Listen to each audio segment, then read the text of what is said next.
All right, we're here in Lafayette Veterans Hall. You're about to do another one of these talks with your fans. You have fans now.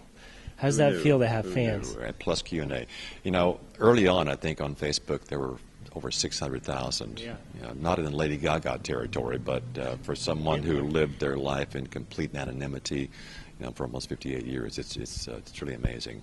And so, yeah, you really get to appreciate the social media and how it allows people to connect with all kinds of things that they care about.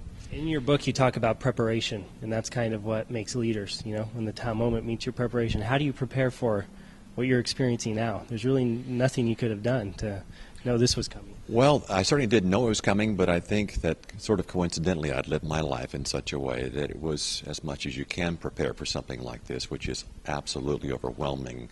You know, the level of attention you get when something like this happens. It was a pretty good preparation. I was a continuous lifelong learner. And it started, you know, from a very early age. My mom was a first-grade teacher. I grew up in a household in which education was valued, ideas were important, and they expected me to strive for excellence, to do my best.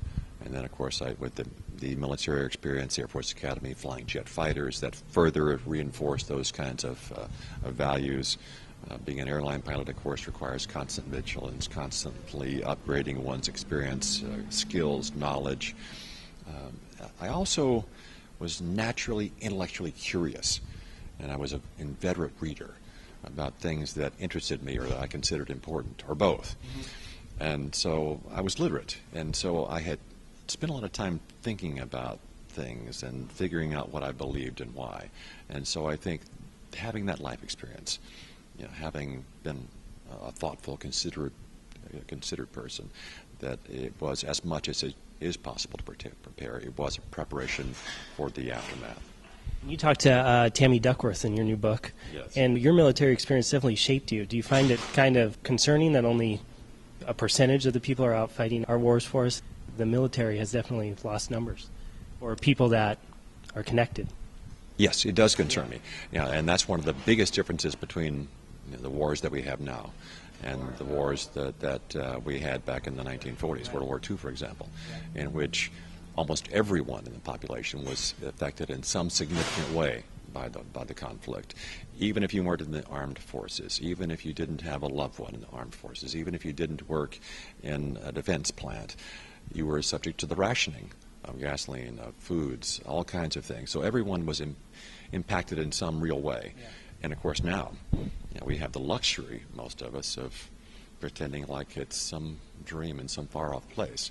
And it really doesn't affect the vast majority of us in any significant way. I think that's bad for the society. I think it's bad for such a small fraction of the population to be doing all the heavy lifting for all the rest of us. And it makes us forget, and we shouldn't forget what they're doing, and we shouldn't commit them when we aren't fully committed ourselves. You have a great platform to kind of put whatever's important to you out there and have people listen. So how important is that to you? It's very important. I think it's something that Tammy is very concerned about also. Yeah. And I spend time with her talking about a variety of subjects, including the subject of even the wars aside.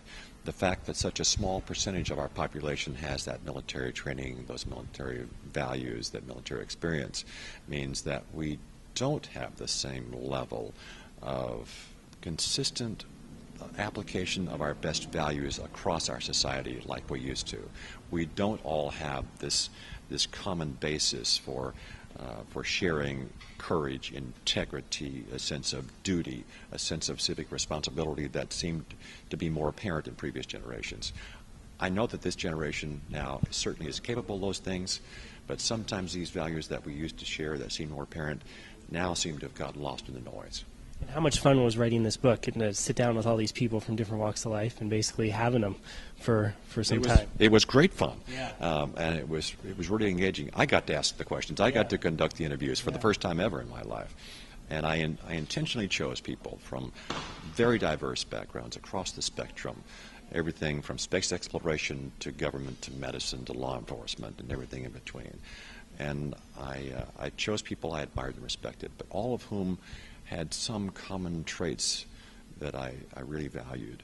You know, the ability to check one's ego at the door, as some of them literally say, to serve a cause more than just their own personal gain, to really create a common sense of responsibility for the outcome and really civic virtue. And that's something that we all need to see more of. Now you're a Bay Area resident, so are you a Cardinals fan now? Or are you still rooting for the home team? Because Tony, Tony's hard to say no to, though. I'm definitely a Tony fan. Okay. And so after spending hours with him, getting to know him, in addition to spending time for the book.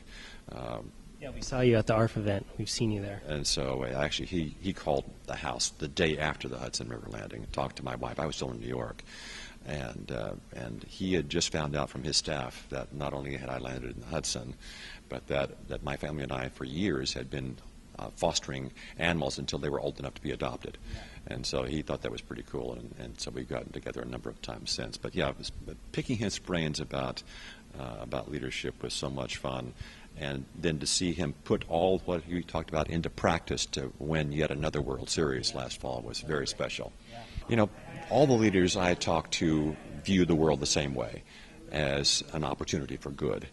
They're willing to serve a cause more than just their own personal needs. They're willing to check their ego at the door, and they're able to reach out in a very personal way and take a collection of individuals to create a team and to create a shared sense of responsibility for the outcome. We're looking forward to the talk. It was a great book. Thanks for sitting down with us. We appreciate it. Great to be with you. Thank you. Thank you.